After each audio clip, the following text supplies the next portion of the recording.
কুমারটুলি কলকাতার দুর্গোৎসবের প্রাণকেন্দ্র, সেখান থেকে স্বাগত জানাই। আমরা এই মুহূর্তে যার মূর্তি তৈরি হতে দেখছি তিনি ভারত কেশরী ডক্টর শ্যামাপ্রসাদ মুখোপাধ্যায়। রাজ্যে পালাবদলের পর থেকে ক্রমশ প্রাসঙ্গিক হয়ে উঠছেন শ্যামাপ্রসাদ মুখোপাধ্যায়, কারণ মুখ্যমন্ত্রী শুভেন্দু অধিকারী থেকে শুরু করে দেশের প্রধানমন্ত্রী নরেন্দ্র মোদী, কেন্দ্রীয় স্বরাষ্ট্রমন্ত্রী অমিত শাহ, তারা প্রত্যেকে এক বাক্যে জানিয়ে দিয়েছেন শ্যামাপ্রসাদ মুখোপাধ্যায়ের যে অবদান, যার জন্য আজ বাংলা হিন্দুদের হোমল্যান্ড, তার অবদানকে ভুলিয়ে দেওয়ার নানা রকম চেষ্টা বিগত তৃণমূল জমানায় হয়েছে।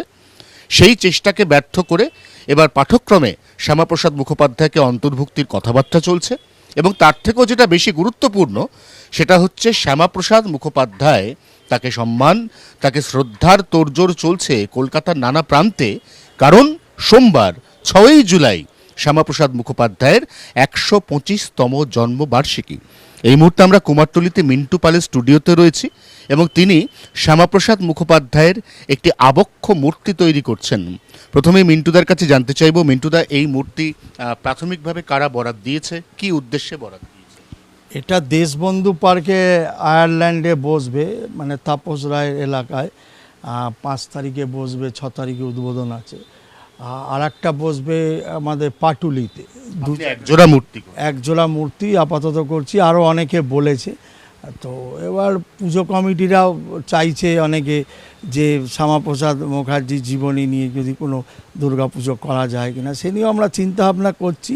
আপনি তো শুধুমাত্র মৃৎশিল্পী নন, অনেক পুজো কমিটি কিন্তু মিন্টু পালের কাছ থেকে শুধুমাত্র প্রতিমা নির্মাণ নয়, পুজোর ভাবনা চিন্তা সেটাও শেয়ার করে, সে আইডিয়াটাও নেয়।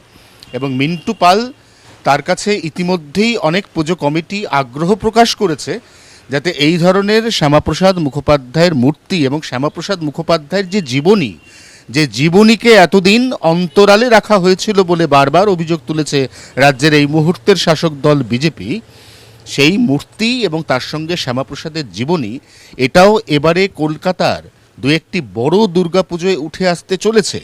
অতএব শ্যামাপ্রসাদ মুখোপাধ্যায়ের 125তম জন্মদিন আগামী 6ই জুলাই উদযাপনের পর এই মূর্তি পুজো কমিটিতেও ঠাঁই পেতে পারে, পুজো কমিটির থিমেরও অঙ্গ হয়ে উঠতে পারে। যদি সত্যি সেটা হয়, তাহলে মিন্টুদা, আপনার কাছে আমার প্রশ্ন যে এটা কতটা পরিবর্তন আপনার চোখে?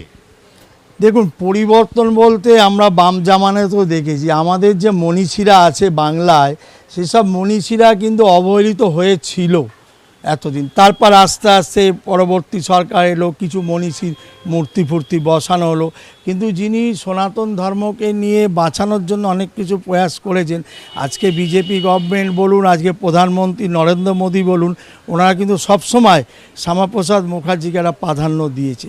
আমরা বাঙালিরা হয়তো তাকে ভুলতে যেতে বসেছিলাম।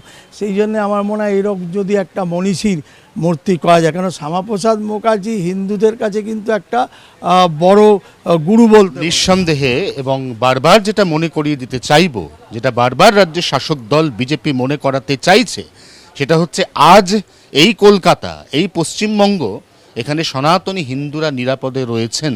তার অন্যতম বড় কারণ এই যে হিন্দু হোমল্যান্ড, এই হোমল্যান্ডের দাবিতে প্রথম সোচ্চার হয়েছিলেন যে মানুষটি, তিনি ভারত কেশরী ডক্টর শ্যামাপ্রসাদ মুখোপাধ্যায়। জি 24 ঘন্টার জন্য ক্যামেরায় নবীনের সঙ্গে অয়ন, কুমারটুলি, কলকাতা।